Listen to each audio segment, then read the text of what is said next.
Hi எல்லாருக்கும் வணக்கம். இன்றைக்கி என்ன வீடியோ அப்படின்னு பார்த்தீங்கன்னா, நேற்று ஒரு பேரண்ட்டை மீட் பண்ணேன். அந்த பேரண்ட்டுக்கு வந்து பார்த்தீங்கன்னா வந்துட்டு 2 பேபி இருக்குது. செகண்ட் பேபி வந்து பார்த்தீங்கன்னா 3 இயர்ஸ் ஆகுது.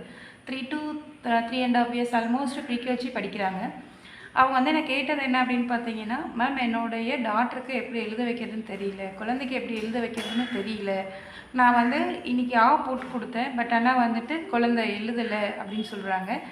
இது என்ன ரீசன்? ஃபஸ்ட்டு எடுத்ததுமே குழந்தை இன்றைக்கி போட்டதுமே வந்துட்டு நாளைக்கு உடனே எழுதிட்டு வந்துட்டு ப்ராக்டிஸ் எப்பயுமே கொடுக்கணும் வந்துட்டு டெய்லியுமே ப்ராக்டிஸ்.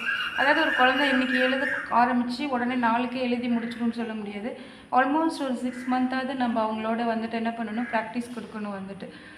இப்போ வந்து ஃபார் எக்ஸாம்பிள் எப்படி பார்த்தீங்க அப்படின்னா, இன்றைக்கி நீங்கள் ஒரு ரஃப் நோட்டு எடுத்ததுமே வந்துட்டு ஸ்கூலுக்கு சேர்த்து, அதாவது ஒரு சில பேரண்ட் என்ன பண்ணுவாங்க, ஸ்கூலுக்கு சேர்க்குற வரலையுமே குழந்தைக்கு சாக்லேட்ஸ் கொடுத்துருக்க மாட்டாங்க, பென்சில் கொடுத்துருக்க மாட்டாங்க, எதுவுமே கொடுத்துருக்க மாட்டாங்க. ஆனால் அது ரொம்ப தப்பு.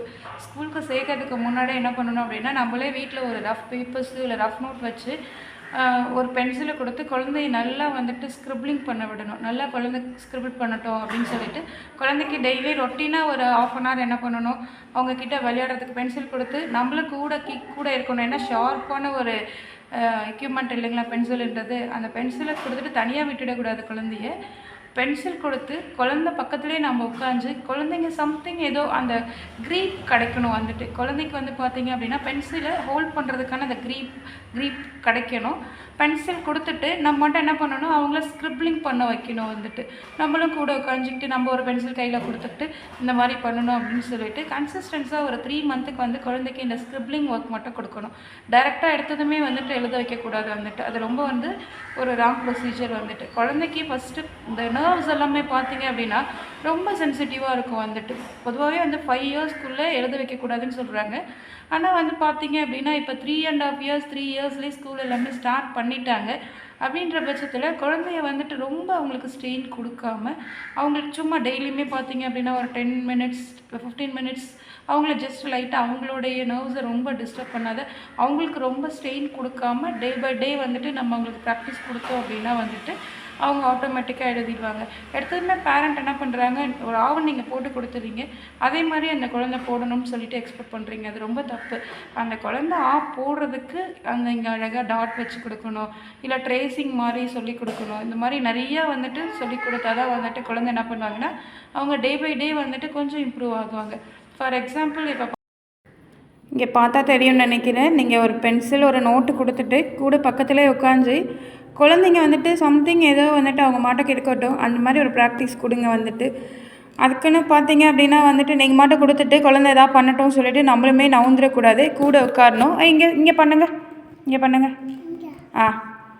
இந்த ப்ராக்டிஸ் கொடுக்கணும் வந்துட்டு. இப்போ பார்த்தீங்கன்னா இந்த பேபி பார்த்தீங்கன்னா ஒரு ஆல்மோஸ்ட் ஒரு 2 மந்த்தாகவே வந்துட்டு பென்சில் பிடிக்கிறாங்க. இந்த பென்சில் வந்துட்டு அவங்களுக்கு இந்த ஸ்க்ரிப்ளிங் ப்ராக்டிஸ் கொடுத்ததுக்கப்புறம் நீங்கள் நல்லா பார்ப்பீங்கன்னு நினைக்கிறேன். இந்த பென்சில் ஹோல்ட் பண்ணுறது பாருங்களேன். இந்த பென்சில் வந்துட்டு நல்லா எக்ஸாக்டாக ஹோல்ட் பண்ணியிருக்காங்க, ப்ராப்பராக பென்சில் பிடிச்சிருக்காங்க. பென்சில் பிடிங்க, அழகாக பிடிங்க பார்க்கும். ரைட் பண்ணுங்க, ரைட். பென்சில் வந்து அழகாக வந்துட்டு அவங்க என்ன பண்ணியிருக்காங்க பார்த்தீங்கன்னா ஹோல்ட் பண்ணியிருக்காங்க. பார்த்தா தெரியுது உங்களுக்கு.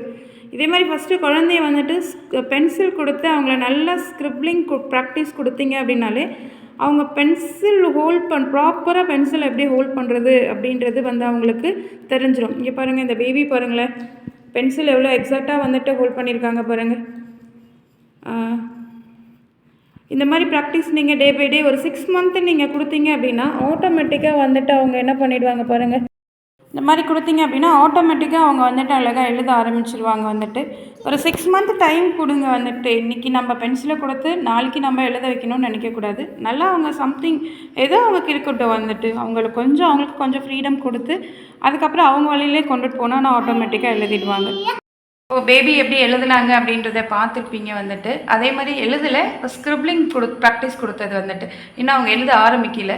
இந்த மாதிரி வந்துட்டு ஒரு 3 மந்த் பார்த்தீங்க அப்படின்னா நல்லா பென்சில் ஹோல்ட் பண்ணுறதுக்கு ஃபஸ்ட்டு ப்ராக்டிஸ் கொடுங்க. இது மட்டும் கிடையாது. ஃபஸ்ட்டு ஸ்டேஜ் என்ன பார்த்தீங்க அப்படின்னா வந்துட்டு டைரெக்டாக எழுத வைக்கிறதுக்கு முன்னாடி இந்த குட்டி குட்டி ப்ராக்டிஸ் எல்லாமே நீங்கள் கொடுக்கலாம். அதாவது எப்படின்னா அந்த ஃபிங்கரை வந்துட்டு மூவ் பண்ணுற மாதிரி ஃபிங்கர் ஆக்டிவிட்டீஸ், ஃபிங்கர்ஸால் பண்ணுற ஆக்டிவிட்டீஸ். அவங்க அந்த ஃபிங்கர்ஸ் வந்துட்டு ரொம்ப அந்த வெயின்ஸ் எல்லாமே பார்த்தீங்கன்னா நர்வ்ஸ் எல்லாமே பார்த்தீங்கன்னா ரொம்ப சென்சிட்டிவாக இருக்கிறதுனால அவங்களுக்கு அது நிறைய மூமெண்ட் கொடுக்கணும் வந்துட்டு. ஃபார் எக்ஸாம்பிள் பீட்ஸ், ஒரு பவுலில் வந்து பீட்ஸ் போட்டுட்டு இன்னொரு பவுலில் அந்த பீட்ஸ் எல்லாமே எடுத்து அதில் போட சொல்லி ஆக்டிவிட்டீஸ் கொடுக்கலாம். குட்டி குட்டி பால்ஸ் கொடுத்து விளையாட சொல்லலாம். அதே மாதிரி பீச்சுக்கு கூப்பிட்டு போனீங்க அப்படின்னா வந்துட்டு நிறைய வந்துட்டு அந்த பீச் மண்ணில் வந்துட்டு நீங்களே ஏதாவது ஒரு சம்திங் ஒரு லைன் போட்டு அந்த லைன் மேலே போட்டு சொல்லலாம். ஏதாவது நீங்களே அந்த ஃபிங்கருக்கு எவ்வளோ மூமெண்ட்ஸ் நீங்கள் கொடுக்குறீங்களோ அவ்வளோக்கு அவ்வளோ அவங்களுடைய ஃபிங்கர்ஸ் வந்து பார்த்தீங்க அப்படின்னா ஸ்ட்ராங் ஆகும். அதுக்கப்புறம் அவங்களுடைய ரைட்டிங் நல்லா கிளியர் ஆகும். இதை ட்ரை பண்ணி பாருங்கள். என்னுடைய வீடியோஸ் பார்த்தீங்க அப்படின்னா நிறைய பேர் பார்க்குறீங்க. லைக் பண்ணுங்கள், ஷேர் பண்ணுங்கள். என்னுடைய வீடியோ எப்படி இருக்குது, இன்னும் நான் எப்படி பண்ணணும் அப்படின்றதையும் வந்துட்டு கமெண்ட்ஸ் பண்ணுங்கள். நல்லா இருந்தாலும் கமெண்ட் பண்ணுங்கள், நல்லா இல்லை அப்படின்னாலும் டைரெக்டாக வந்துட்டு சொல்லிவிடுங்க எப்படி இருக்குது, இன்னும் எப்படி பண்ணலாம். ஏன்னா நெக்ஸ்ட்டு வீடியோஸ் வந்துட்டு நான் ரெக்டிஃபை பண்ணுறதுக்கு எனக்கு ஒரு ஆப்பர்ச்சுனிட்டிஸ் இருக்க மாதிரி இருக்கும். அதனால் பார்த்தீங்க அப்படின்னா லைக் பண்ணுங்கள், ஷேர் பண்ணுங்கள், கமெண்ட்ஸ் பண்ணுங்கள். Thank you so much.